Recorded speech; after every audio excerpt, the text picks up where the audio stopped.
Glórias a Deus. Quero mais uma vez declarar para você a paz do nosso Senhor Jesus Cristo, a paz que excede todo entendimento, a paz que não pode ser medida por instrumento humano, uma paz que não pode ser contida nos céus nem na terra, mas que ela é colocada nesta noite no teu coração. Amém, queridos? Tenho uma palavra de Deus para você esta noite. Diferente da manhã, uma palavra um pouco mais calma, um pouco mais mansa, mas com uma pitadinha de exortação, para que você continue procurando sempre melhorar. Em nosso último encontro, estivemos meditando sobre o tema certeza nas promessas. Como poderíamos viver sem a certeza nas promessas? Promessas que não são de homens, mas são de Deus. A certeza está muito relacionada com a fé. Falava essa semana com uma pessoa sobre fé. Essa certeza tem a ver com fé. Hebreus 11 nos diz que uma definição de fé, porque há vários tipos de fé, uma definição de fé é que é a certeza de algo que nós não vemos. E promessa é algo que não se pode ver. Mesmo quando firmada através de um contrato, ela pode vir a não acontecer. Mas como podemos ter a certeza de que a promessa, especificamente a divina, ela vai se cumprir nas nossas vidas? E a resposta ela veio no Salmos 12:6, que foi o verso da semana passada, que diz: as palavras do Senhor, elas são palavras puras, prata refinada, em cadinho de barro 7 vezes, e nós falamos sobre este processo de purificação. Essa palavra do Senhor, ela não volta atrás, porque ela foi proferida pelo próprio Deus, e ela é santa e ela é pura. A certeza não está na promessa, e sim em quem faz a promessa. Eu posso prometer para você, andar com você o resto da sua vida, mas é uma promessa humana. Aquele que promete e não deixa de cumprir, ele é Deus.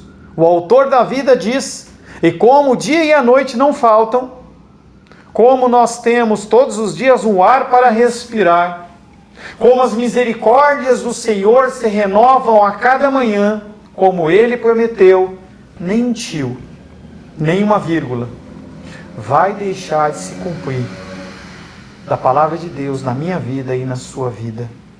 A certeza no cumprimento das promessas vem do fato de que Ele, apenas Ele, e ninguém além dele, é Deus. A palavra de hoje tem como título: nem soberbo, nem altivo. Quero convidar você a abrir a palavra de Deus em Salmos 130. Pastor, posso ficar só ouvindo? Não. Abre a Bíblia e acompanhe comigo. Estabeleça, Salmo 131, perdão.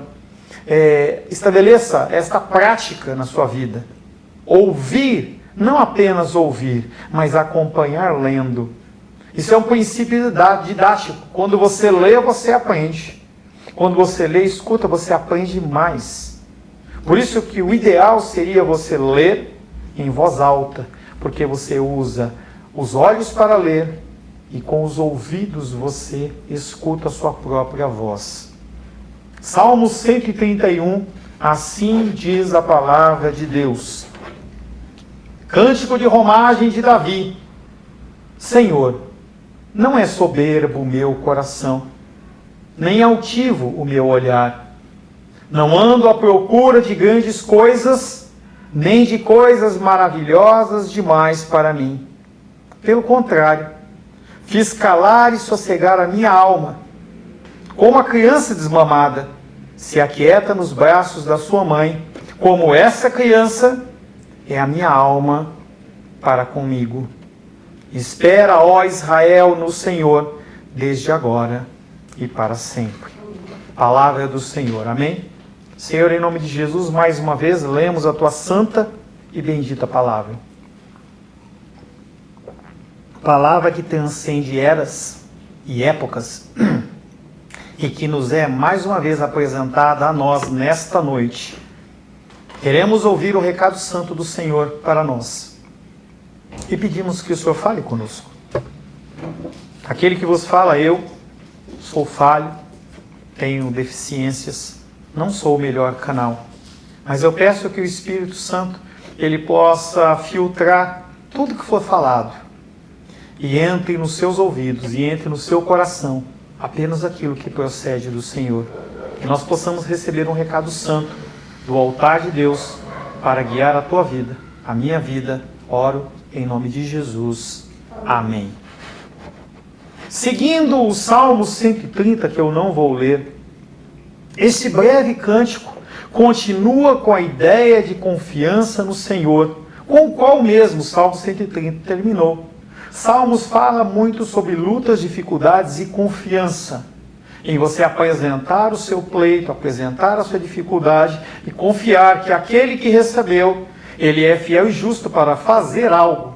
Não simplesmente ficar em cima do muro ou não fazer nada.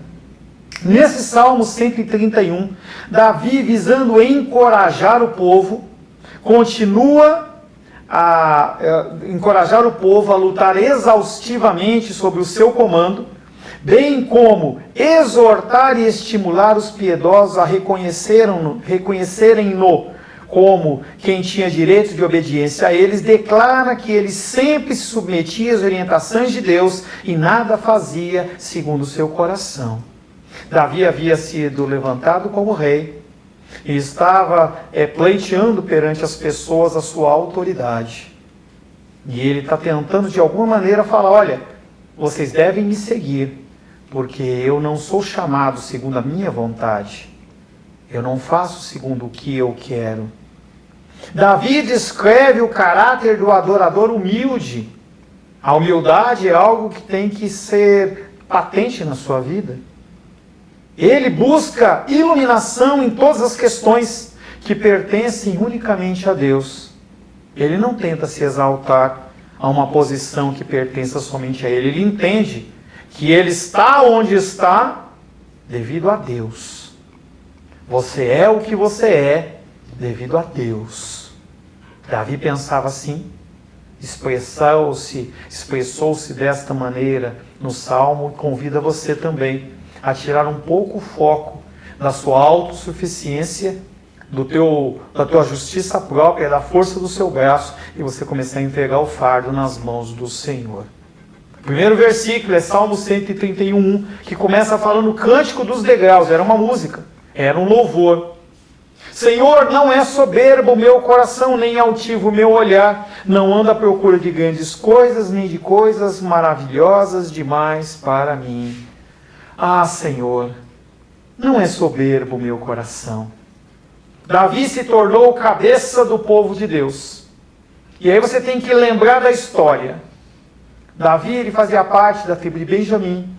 Ele era o filho mais novo de uma tribo que não era tão expressiva, não tinha tanto poder.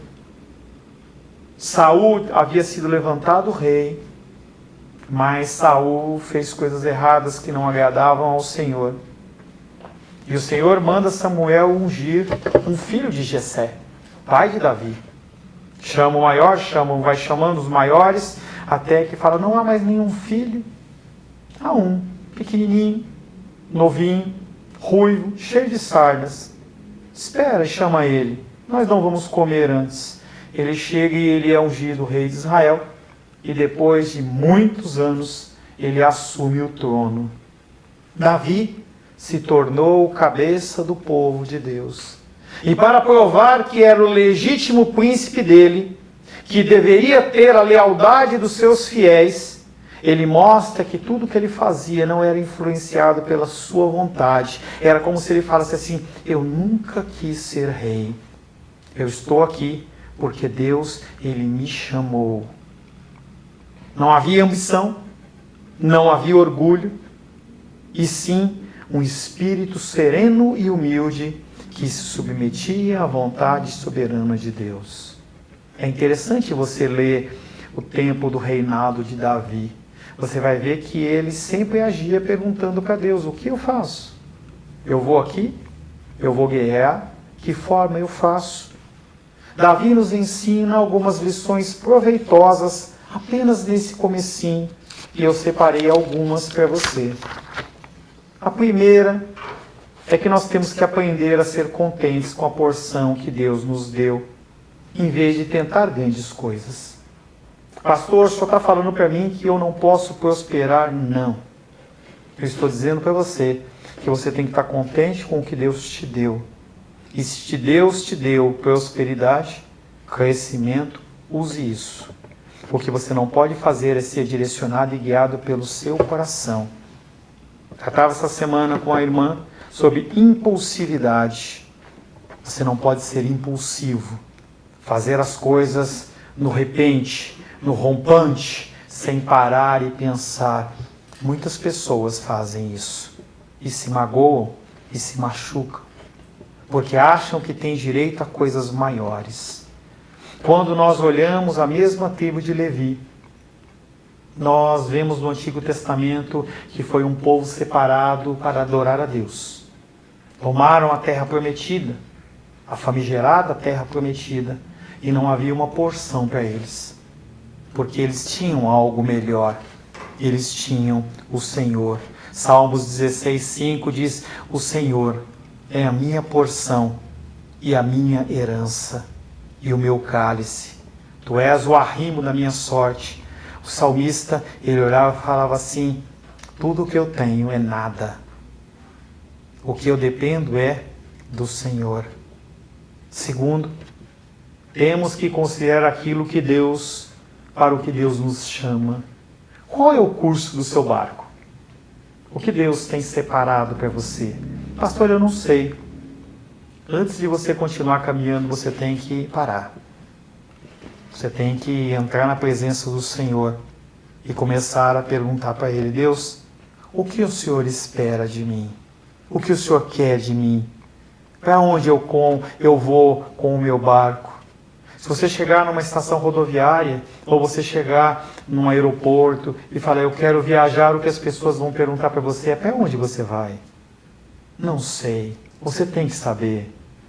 1 Coríntios 1:26a diz: irmãos, reparai, pois, na vossa vocação. Cada um tem um chamado. Eu tenho um chamado no âmbito ministerial, no chamado no âmbito familiar, e vários outros chamados. Você tem que descobrir o seu chamado.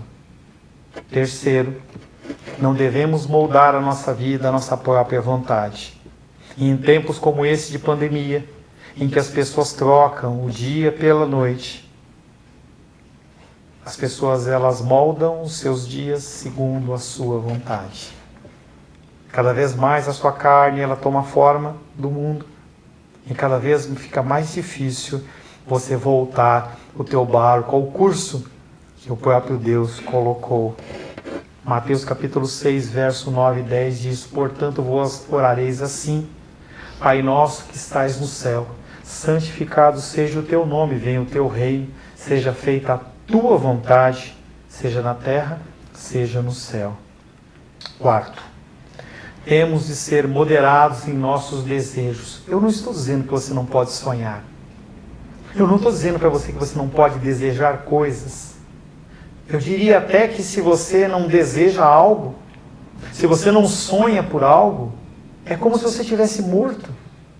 Seja uma coisa pequena, seja grande, nós temos aspirações. O problema é que você tem que moldar os seus desejos, os seus sonhos à vontade do Senhor. Ainda em Mateus capítulo 6, verso 11, ele promete: o pão nosso de cada dia ele nos dá hoje. Ele promete não para uma casa própria para você. Ele não promete necessariamente uma poupança de 100 mil reais na sua conta. Mas ele promete que o pão vai estar na sua mesa. Seja fiel a ele. Ele deixa o pão na sua mesa. E esta é uma confiança que você tem que ter. E um último ensinamento que eu separei dentro de vários, desse comecinho desse versículo, é que nós devemos evitar o envolvimento com empreendimentos perigosos. Voltamos à impulsividade. As pessoas, elas veem oportunidades e elas entram de cabeça. E às vezes elas não conseguem concretizar. E o mínimo que fica para trás chama-se frustração. Algumas vezes, alguns danos são maiores. Danos que podem demandar toda uma vida.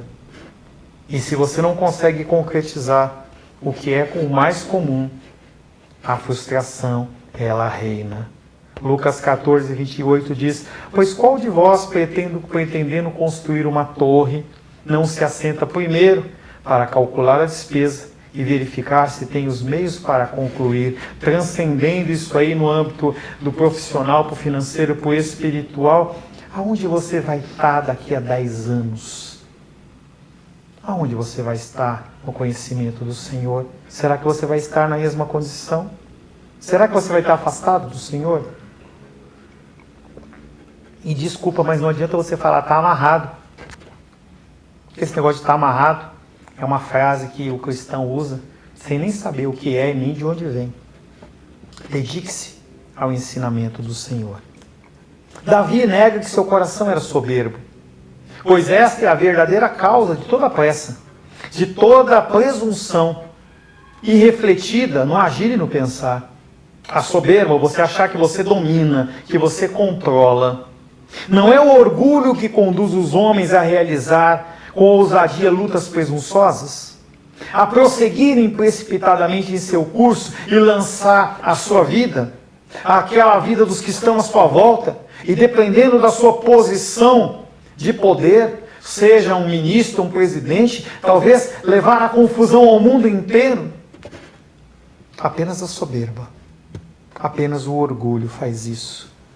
Se essa nossa altivez, todos nós temos isso, fosse refreada, as consequências das nossas ações também seriam minimizadas. E nós obteríamos domínio sobre a nossa carne, domínio no comer, domínio no falar, domínio no pensar, domínio no sonhar. Quanta destruição, quanta mágoa, quantas lágrimas decorrem da soberba.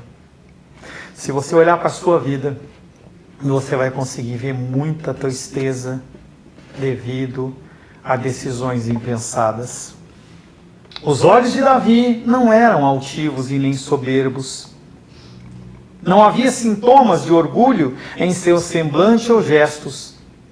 Algo que ele condena em Salmos 18, 27, que diz: porque tu salvas, tu Deus, ele salva o humilde, mas os que têm olhos altivos, aqueles que dizem, eu sou o cara, tu os abates. Deus joga no chão. Você quer ser jogado no chão? Não? Não seja soberbo. No entanto, algo mais que isto pode estar implícito nesse primeiro versículo. Ou seja, que enquanto ele refreava o seu coração, ele cuidava para que os seus olhos não cedessem a quaisquer aspirações grandes demais em relação à soberba. As pessoas tentam lutar contra o seu coração e continuam expondo seus olhos a toda sorte de coisas. Pessoas lutam contra a pornografia e continuam expondo seus olhos à pornografia, à sensualidade. Vi algo interessante, vou tirar do contexto, na televisão, no Facebook, em que, se você viu o vídeo do presidente, você vê a quantidade de palavrões que ele fala, e a pessoa ela fez uma montagem interessante, e eu não estou apoiando o palavrão com isso, mas a pessoa fala assim, rede hipócrita, sabe contar o número de palavrões, mas na sua grade você vê prostituição, violência, adultério e toda sorte de pecados. Você tem que entender que você tem que condenar o pecado no sentido geral, e não num ponto específico. Aquele que cai num ponto da lei, cai em todos. Davi olhava para o seu coração, mas ele também prestava atenção aonde ele colocava os seus olhos. Em resumo, todos os sentidos, bem como o seu coração, foram sujeitos a restrições da humildade. Eu dependo de Deus. Eu dependo. Por isso que você precisa acordar E a primeira coisa que você tem que fazer, após saudar o seu Deus, sim, saude o seu Deus. Fale, bom dia, meu Deus. Me ajuda nesse dia, me guia. Sela os meus olhos, sela os meus ouvidos. Segura a ação do meu coração, purifica o meu coração. São orações que você pode fazer. Davi, ele, ao negar que andava ou era familiarizado com grandes coisas, devemos supor que ele se referia à disposição e atitude da sua alma, o seu agir. Pois manter como ele fez, tendo o ofício de profeta, ser investido de dignidade real, tendo vindo do nada, tendo se sentado no trono do Filho unigênito de Deus, porque Jesus Cristo é chamado o Filho de Davi, a raiz de Jessé, não mencionando as outras distinções com que ele foi honrado, era muito fácil ele entregar o seu coração à soberba. 1 Samuel 18:7, as mulheres se alegravam e cantando alternadamente diziam, Saul feriu seus milhares, Davi feriu dezenas de milhares. 2 Samuel 21:17, no meio de um conflito, quase que Davi morre, e aí o general olha para ele e fala assim, porém Abissai, filho de Zeruia, socorreu e feriu o filisteu e o matou. Então os homens de Davi lhe juraram, dizendo, nunca mais sairás conosco a peleja, para que não apague a lâmpada de Israel. Ele era chamado como a lâmpada de Israel. Você entende como é difícil para ele, como foi difícil para ele, não deixar que seu coração se engrandecesse? Mas a expressão sem soberba era apropriada, visto que ele confinava estritamente ao objetivo único de servir a Deus. Tudo que ele fazia para a glória de Deus. Pastor, e quando ele pecava, como ser humano ele pecou? Pastor, ele fez coisas abomináveis, fez. Mas ele, como ser humano, ele tinha um coração manso, um coração repreensível. Muitas vezes você não tem um coração como esse. Quando você é repreendido, você pula. Davi não. Quando era repreendido no seu pecado, ele rasgava suas vestes, era um ato da época, jogava cinza sobre a sua cabeça, numa atitude de arrependimento, e clamava pelo favor de Deus. Não é soberbo o meu coração, não ando à procura de grandes coisas, nem de coisas maravilhosas demais para mim. A questão não era se a posição de Davi era pequena ou grande. Bastava que ele fosse cuidadoso em não ultrapassar os limites próprios da sua vocação. Ele ia até onde Deus falava, até aqui você pode ir. Ele não pensava em si mesmo com liberdade para dar sequer um passo, se não fosse Deus ordenando. A submissão de Davi nessas questões é contrastada com a presunção dos que, sem qualquer autorização de Deus, correm a ações desautorizadas e falam muito comigo e com você. Temos agido fora da vontade de Deus. Nós nos envolvemos em coisas que pertencem a outros e nós acabamos por sermos lesados, por sermos feridos e entristecidos. E pior, nós culpamos a Deus. Sempre que tivermos uma visão clara do chamado divino, sempre que você entender o que é que Deus quer para você, segue nesse caminho. Pastor, eu tenho apenas uma luzinha, segue ela. Eu tenho pouco conhecimento, segue esse pouco conhecimento. Não é difícil você estabelecer metas. O difícil é você segui-las. Por isso que você não pode estabelecer grandes metas. É o que eu falo para as pessoas. Não começa com um plano de leitura agressivo se você não vai dar conta, você vai desmotivar. Leia um capítulo, leia 2. Tente entender, anote, cresça. Não importa a velocidade, importa você continuar caminhando. Sempre que tivermos uma visão clara do chamado divino, devemos agir conforme este chamado. Em contrapartida, os que se rendem à influência da ambição, logo se perdem. Vemos como Deus confunde a soberba e os empreendimentos orgulhosos dos filhos deste mundo. Esses homens correm o curso todo da sua carreira, reviram a terra de cabeça para baixo ao seu bel prazer, estendem as suas mãos em todas as direções, são cheios de complacência em relação a si mesmo, mas quando menos espera, os seus planos eles são frustrados, porque a firmeza deles não é o Senhor. Ao contrário desses, aqueles que são filhos, Salmos 16:5, o Senhor é a minha herança. Está difícil. O Senhor é a minha herança. Eu acho que vai faltar. O Senhor é o meu cálice. Eu vou cair. O Senhor é o meu arrimo, é onde eu me apoio. Ele é o arrimo da minha sorte. Há duas formas diferentes assumidas pela presunção daqueles que não querem ser humildes seguidores de Deus, mas que precisam colocar as coisas perante Deus, porque eles só podem se mover segundo a permissão do Senhor. Um grupo de pessoas são aquelas que avançam precipitadamente, sem medida, e querem edificar como que até o céu. Outros não exibem tão publicamente, fazem as coisas devagar, sem excesso nos seus desejos, são lentos, mas tanto um grupo como o outro continua sendo soberbo.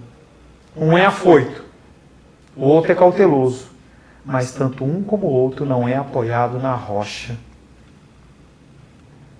Deus decreta sobre a vida deles o fim. Eles planejam daqui a 10 anos, daqui a 20 anos, e Deus corta, Deus acaba. Esses edificam, por assim dizer, na areia, mas a sua obra nunca se concretizará, por mais extensa que seja a vida deles. Tiago, capítulo 4, versos 14 e 15 diz: vós não sabeis o que sucederá amanhã. Que é a nossa vida? Sois apenas como neblina, que aparece por um instante e logo se dissipa. Em vez disso, deveis dizer: se o Senhor quiser, não só viveremos, como também faremos isso ou aquilo. Lucas 12, 19 e 20 diz: então direi à minha alma: tens em depósito muitos bens para muitos anos. Descansa, come, bebe, regala-te. Um homem, ele tinha muitas posses. E ele começa a ver a sua prosperidade, e ele fala assim: olha, eu acho que eu não vou conseguir colocar tudo nesse celeiro. Ele derrubou os celeiros dele e construiu os maiores. E ele foi enchendo, até que chegou o momento em que ele falou assim: agora eu vou gozar a minha vida. Mas Deus fala para ele: louco, esta noite te pedirão a tua alma. E o que tens preparado, para quem será? Esses são soberbos. Enquanto isso, os que se submetem a Deus, como Davi, mantendo-se em sua própria região, sua área de atuação, delimitada por Deus, moderado em seus desejos, desfrutarão uma vida de tranquilidade e segurança. É isso que você precisa. Busque isso. Salmo 131, verso 2. Pelo contrário, em vez de dar vazão aos olhos, em vez de dar vazão ao contrário, Davi fala: pelo contrário, eu fiz calar e sossegar a minha alma. Quem tem que calar e sossegar a sua alma não é Deus, é você. Como a criança desmamada se aquieta nos braços da sua mãe, como essa criança é a minha alma para comigo. Aqui ele emprega uma figura que explica apropriadamente o que ele quer dizer. E ele se compara a uma criança desmamada. A criança, ela já se alimentou, e aí o que ela faz é dormir nos colos da sua mãe, no colo da sua mãe. Por meio disso, tencionava dizer que havia banido todas as ansiedades que inquietam o homem, e estava disposto a viver satisfeito. O apóstolo Paulo diz: eu sei viver com muito, com pouco, com fartura, com falta, porque eu sei em quem tenho crido. Essa afirmação ele faz como um juramento, uma decisão. Eu fiz calar e sossegar a minha alma, e você tem que identificar na sua alma os pontos de problema para você começar a falar para ela: cala a boca, alma, fica quieta. Aquietar a alma como de uma criança era como se ele dissesse que se manteria em silêncio, e isto é uma oposição aos desejos pelos quais muitos trazem inquietação a si mesmos. De um lado o silêncio, do outro lado a indignação, a murmuração, a reclamação, a ira. Aquietar a alma como de uma criança é manter-se em silêncio. A figura da infância é usada também com outro sentido, trazendo a ideia também da repreensão. 1 Coríntios 11, 31 e 32 diz: porque se nós nos julgássemos a nós mesmos, não seríamos julgados. Mas quando julgados, somos disciplinados pelo Senhor, para não sermos condenados pelo mundo. O salmista censura o povo por sua demora, por tirar proveito da instrução como crianças. Deus te exorta nessa noite, fala: cresce, para de voltar ao vômito, para de voltar à sujeira, para de voltar à imundície, se levanta, sacode a roupa e continua caminhando. Deus te fortalece. 1 Coríntios 3:2 diz: leite vos dei a beber, não vos dei alimento sólido, porque ainda não podeis suportá-lo, nem ainda agora podeis, porque ainda sois carnais. As pessoas acabam o discipulado e eu falo: vamos continuar caminhando. As pessoas olham para mim e falam assim: pastor, eu quero. Nenhum voltou. Nenhum fala assim: eu quero continuar caminhando. Eu quero aprender mais. Minto. Alguns que sim. Não vou generalizar. A maioria diz: eu vou, eu quero mais de Deus, pastor. Quer nada. Para ele está suficiente. Busque mais. Eu posso te ajudar mais. Eu tenho como te instruir mais. Mas demanda de você. Você tem que calar e sossegar sua alma. Nesse salmo, o que Davi recomenda é simplicidade, não desejos fúteis, com os quais homens se deixam atribular. Finalmente, Davi acrescenta: minha alma está quieta em mim. Não como que expressando linguagem de autoconfiança. Ele não está falando que a alma dele está calma porque ele conseguiu, não é porque Deus o deu capacitação. A ação foi dele, mas fortificação por parte de Deus. E assim falando, como se sua alma estivesse suave e pacificamente calma em Deus, imperturbável ante os desejos ordenados que eu e você temos. Os desejos, eles nos assolam e você tem que dominá-los. Ele contrasta a agitação externa e tumultuosa que prevalece nos filhos do mundo com aquela paz que existe no coração dos filhos de Deus. Seu coração está angustiado, é um bom sinal. Por não estar seguindo a Deus.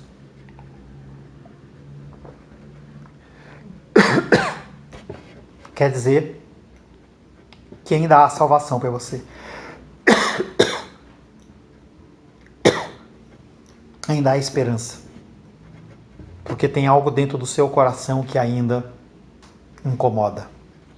Você não está morto. E é por isso que você se indigna com você mesmo. Salmo 131, verso 3, o nosso último versículo. Espera, ó Israel, no Senhor, desde agora e para sempre. Com base nesse versículo final do Salmo, percebemos a razão, porque Davi afirmou nada haver realizado com base no espírito e na ambição carnal. Então ele convoca Israel para fazer o mesmo. Ele não está falando para você, para eles fazerem algo que ele não fazia. Ele está convidando as pessoas a fazer algo que ele faz. Eu não convido você a nada do que eu não faça. Quer estudar mais? Vamos estudar. Quer aprender mais? Vamos aprender. Só que você precisa fazer a sua parte. Se você continuar permitindo que o teu tempo seja roubado, se você continuar permitindo que visitas venham à tua casa e tirem a sua paz, se você continuar expondo o seu tempo a coisas que não são importantes, mas são urgentes. O que vai acontecer vai virar 2020, 2030, e você vai continuar a mesma pessoa, simplesmente porque você não consegue dizer não. É uma dificuldade das pessoas, como por exemplo, quando querem ir para a igreja, chega a visita. Como é que eu vou mandar a visita embora? Ué, eu estou indo para a igreja, quer ir comigo? Pastor, que grosseria, não. A prioridade é a minha vida espiritual. A minha prioridade é o meu Deus. E a pessoa ela vai entender que eu tenho o meu navio em um curso pré-definido. Essas palavras seriam precipitadas se não houvesse a certeza por parte de Davi, que ao se assentar no trono do reino de Deus, não veio pela própria designação de Deus. Nossa esperança é segura quando cultivamos opinião humilde e sóbria a respeito de nós mesmos. Você tem que olhar para você mesmo como alguém normal, não como alguém especial. É totalmente contrário ao que a teologia das igrejas hoje falam. Você é importante, você é alguém, Deus não pode viver sem você. Que mentira! Que mentira! Que mentira! Nossa esperança é quando nós olhamos para nós e nos vemos como pecadores dependentes do Altíssimo, não desejando, nem tentando fazer algo, nem algo que não tenha a direção de Deus. Justamente como Davi está descansando no Senhor, assim todo Israel deve fazer o mesmo em todos os tempos. Do mesmo jeito que eu tento viver a minha vida, tropeçando, tropicando, eu convido a você a fazer a mesma coisa. Confia em Deus. Dê esse salto no escuro. Entregue os seus caminhos ao Senhor. Eu tenho feito isso. Tenho as minhas fragilidades na leitura, minhas fragilidades na oração. Tem dias que eu perco a hora e não faço, mas eu sempre volto àquele momento que eu caí e continuo caminhando. Esperar no Senhor não é um ato de momento. Quando você falou, Senhor, eu te aceito como Senhor e Salvador da minha vida, não foi algo que foi válido apenas para aquele momento. Esperar no Senhor é muito mais do que um ato momentâneo. É uma experiência permanente. E eu te convido a, junto comigo, trilhar esse caminho de experimentar a presença de Deus. Feche seus olhos. Senhor, em nome de Jesus, queremos glorificar o Teu nome pela Tua santa e bendita palavra. Que nós possamos, Pai, acalmar os nossos corações. Que nós possamos, Pai, em nome de Jesus, buscarmos ser como Davi. Buscar, Pai querido, conserto, transformação, mudança. Nos leva ao próximo nível, Pai. Levanta pessoas para nos auxiliar. Gera, Pai, mais e mais incômodo em nós. Que na hora de nós termos que levantar para orar e ler, a cama não fique tão confortável e não tão atrativa. Que nós possamos identificar as armadilhas que vêm do mundo, mesmo das pessoas que nós queremos bem, que podem nos tirar da comunhão com o Senhor. E nós possamos entender que não há nada melhor, nada mais importante do que o Senhor. Eu oro em nome de Jesus. Amém. Graças a Deus.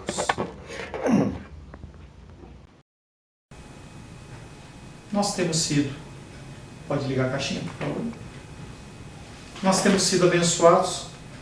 O irmão Cláudio, ele tem se predisposto.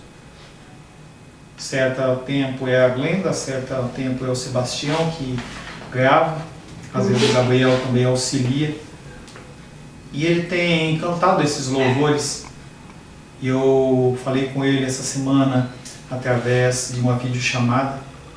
E eu falava para ele assim, irmão Cláudio, muito obrigado. O Senhor tem trazido alegria a nós. E ele tem mais um hino, esse hino eu canto para ele. É um hino que eu gosto muito. Espero que você também seja edificado. Eu saúdo os irmãos com a paz do Senhor.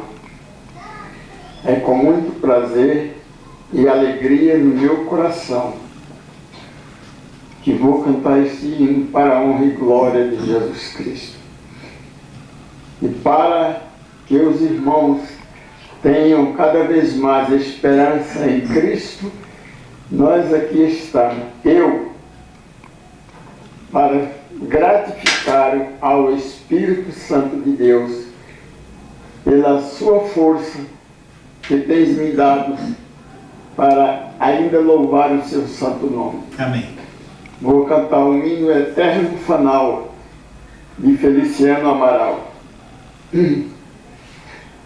Noite azul, céu sereno, num barco pequeno, vou deslizando no mar, e a brancura da lua nas águas flutua, numa beleza sem par.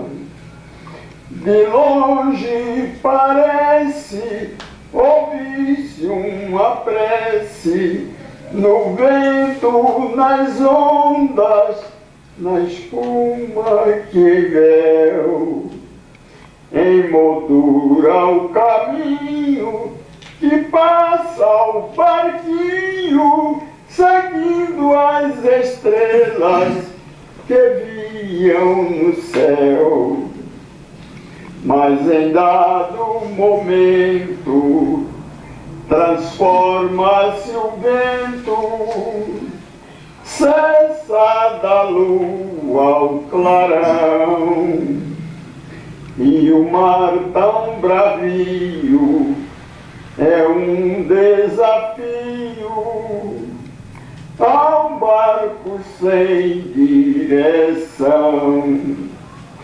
Com voz de lamento do meu pensamento, orei ao meu mestre com fé sem igual, e voltou a bonança, vitória se alcança, olhando para Cristo, o eterno fanal. Amém? Amém. Glórias a Deus. Glorifico a Deus pelo esse tempo que você esteve comigo e quero agora orar, despedindo, abençoando a tua semana. Que o amor de Deus Pai, que a graça salvadora de Jesus Cristo, que a consolação do Espírito Santo seja sobre a nossa vida hoje e sempre. Amém e amém. Deus abençoe sua vida. Bom resto de noite. Que Deus possa abençoar grandemente a sua noite e esta semana. Oro em nome de Jesus. Amém. Deus o abençoe.